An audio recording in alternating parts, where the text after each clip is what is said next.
And battles are never won alone. They are won together. Because together is stronger.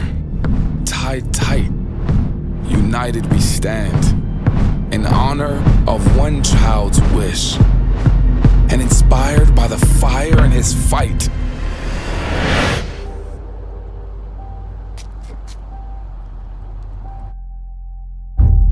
Join the kingdom.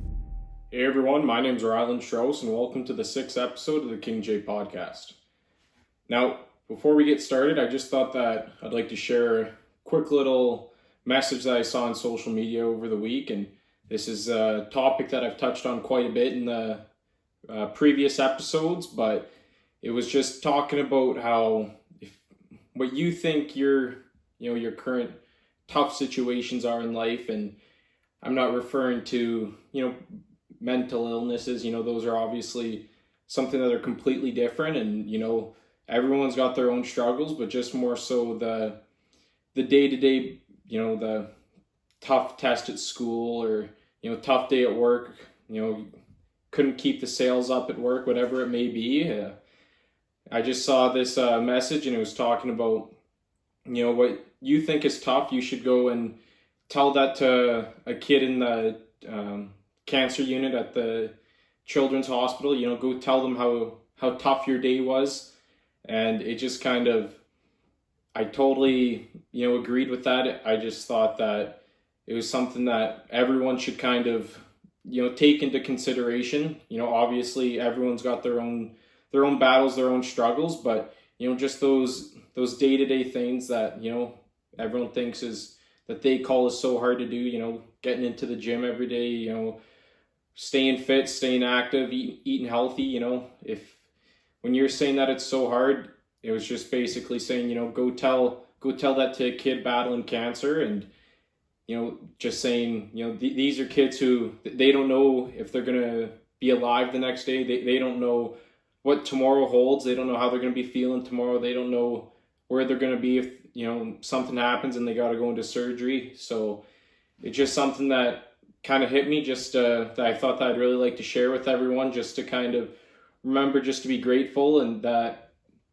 although, we all have our own individual struggles, for the most part, a good, 90 to 99% of them, depending on, each individual, it's really not that hard as you think. You just got to keep pushing through, put things into perspective, in the grand scheme of things, and just get right through it. So with that being said, let's get into today's episode. So where we left off, with the kind of going into moving away from home for hockey, I was, 16 at the time, and previously, I was playing hockey in St. Albert. I normally, if you're going away, you move before school starts, but about a month into the school year, I got a message to come try out for this team, and I figured, why not go try out for a team that's just outside of the Rocky Mountains, and, grade 11, why not, so end up trying out, playing a game and everything, and, it ended up working well, so figured, why not, just kind of went with it. Basically figured, how often do you get a chance like this? Of course, everything's different for each person. Some people like to stay at home, stay with their buddies, especially through high school, which some people call, the glory days. But I figured, why not go away from home for a season, see what it's like, test it all out. So ended up, moved in with a billet family. They were amazing, super nice, can't even put into words, honestly. Just, amazing billets to have, especially for your first one. So, that was the first for them and first for me as well. And, being in grade 11 and being away from home, it's not like having your own parents there. It's a little bit different. I feel like for the most part, with most billet families, you can get away with a little bit more than you can at home, but that also all depends on the circumstances and everything. So, we ended up practicing every day at around, I believe it was 1 or 1:30, so we wouldn't have classes the second half of the day. You were supposed to take some online classes, and having it, the age range for junior hockey being 16 to 20, there was only, I believe, 2 or 3 of us who were in high school, and the rest were all graduated. So it was a little bit different for me, something to adjust to and adapt to, and ended up kind of taking it a little bit easy. I believe in grade 10, well, at least for Alberta high school, you need 100 credits to graduate, and I believe grade 10 I ended up having, about average with everyone, about, I believe it was 35, so basically, just passed all the classes I took, didn't take anything extra like some kids do. But going into that year, I ended up only taking one class the first semester and then one online, but I ended up extending that class throughout the whole year, so I ended up only getting 10 credits that whole year, and some kids after grade 11 even have 100 credits, so they're able to technically graduate after, well, in terms of credits, after grade 11. So I, took it off a little bit easy that year when it came to school, but that was definitely a year, right after losing your brother, that you definitely learn to, you learn quite a bit about yourself, especially, after just a year ago going through something like that. I remember going through all the games and everything, and that league in particular, the skill level, it ranged quite a bit. There was, the top players in the league, they were extremely good, and the bottom end players, it was a little bit, let's just say the skill level was quite big. But going into all the games and everything, I remember being putting extra pressure on myself than I even would in previous years, and normally I'd be pretty hard on myself. And one moment in particular, we ended up playing our rivals in a game, and for myself in hockey, not the most skilled player or anything like that, but I'd say for sure my strengths are just more so consistency and just awareness and just smarts. Not going to pull off anything crazy, but just being able to consistently make the right plays. And I remember the one game for some reason, I just didn't happen to play good. It was, something that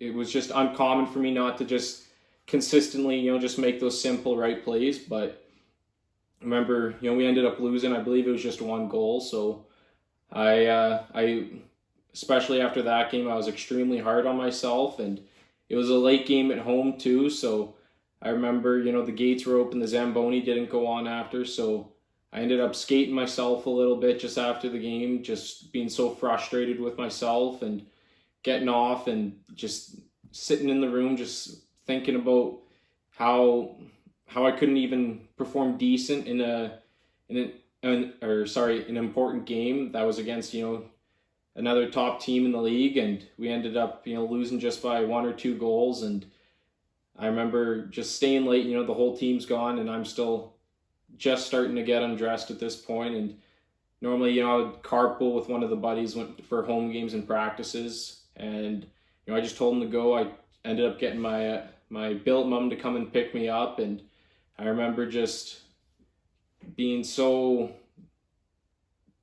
disappointed with myself, and frustrated, like I said before. And at that point, it was probably 12:30 when I got home, and my billet dad ends up going to sleep. And I remember that night, that was probably the first night that I've really kind of opened up a lot to someone else that was outside of my family, or my immediate family, about my older brother and the whole story. And I remember, and as well as my mindset as well. And I remember just sitting there, and we ended up making cinnamon buns at 2 a.m, and right after the game, and she just let me talk the whole night about, the whole situation, how it happened, how it's affected me and everything. And that was kind of one of those days that was, or one of those nights, that was kind of, looking back on it now, it kind of a breakthrough moment in the whole process for myself, with losing my brother, and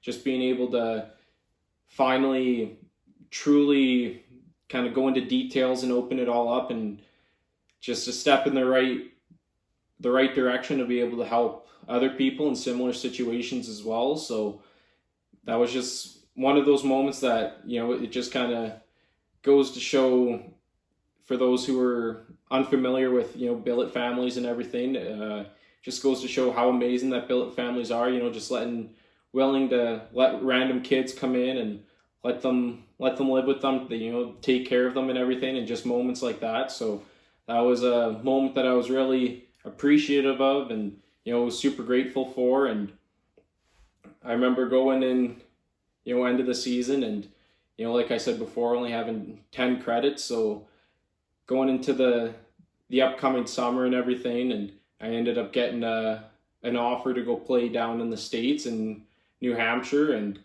remember talking to my buddies about it, so I'd be going into grade 12, and I finally decided, why not? Why not? How often do you get an opportunity to go play hockey in the States and go and, at this situation was a little bit different for that team. There was no billets. It was just straight, apartments, team apartments, 4 guys to 1.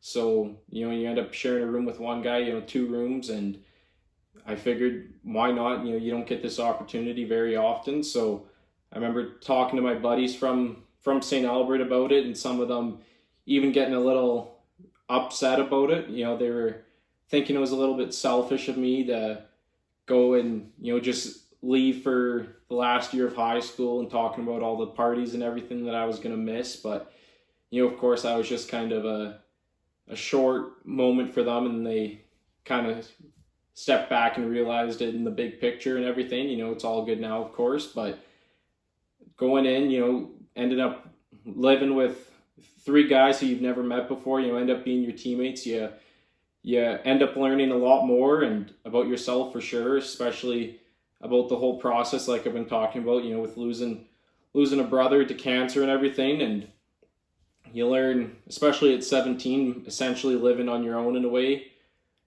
just having those responsibilities that you'd normally have to take on later on, but now you are at 17, it's a little bit different. And I remember that was really when I truly learned how to use my brother's, his pain and watching him pass away and all that in a positive way. I think that was the year when I really kind of matured for myself. And I think without a doubt that was, I had to, obviously catch up in school. That was the biggest issue when it came to talking with my parents about, going down. I think it was 43 or 45 credits at the time. So I had quite a bit to go if I wanted to graduate that year. And, I ended up, being able to graduate on time with my buddies back home once the season ended. And, just learning how to adapt to the whole situation on your own, and learning how to, like I said, essentially live on your own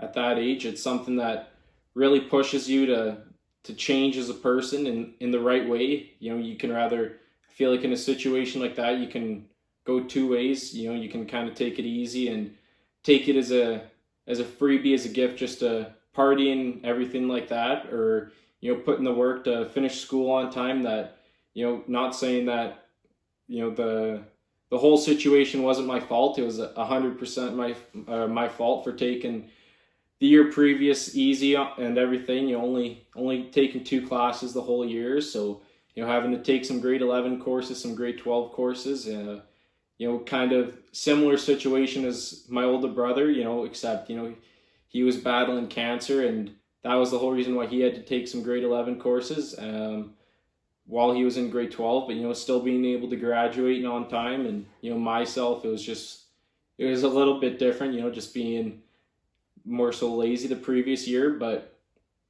that was kind of when, I realized, if my brother if he was able to do it, while battling cancer and going through treatments and surgery and all that, then this is nothing for myself. All I have to worry about is, going to the rink and the gym, and that's about it. So just adding school on top of that, adding a couple extra courses than what would have normally been, it's really nothing. It's kind of also touching back to what I brought up at the beginning of the episode, with, what your normal struggles are, what you think is currently tough in your life. It's, just kind of go explain that to a kid battling cancer. And, in a similar way, that's kind of how my mindset was at that time while I was going through school. It was, you know what, it is hard, but in the grand scheme of things, if I were to go tell my older brother about this while he was battling cancer, saying, I have to go through a couple extra courses, I could only imagine how much he'd probably,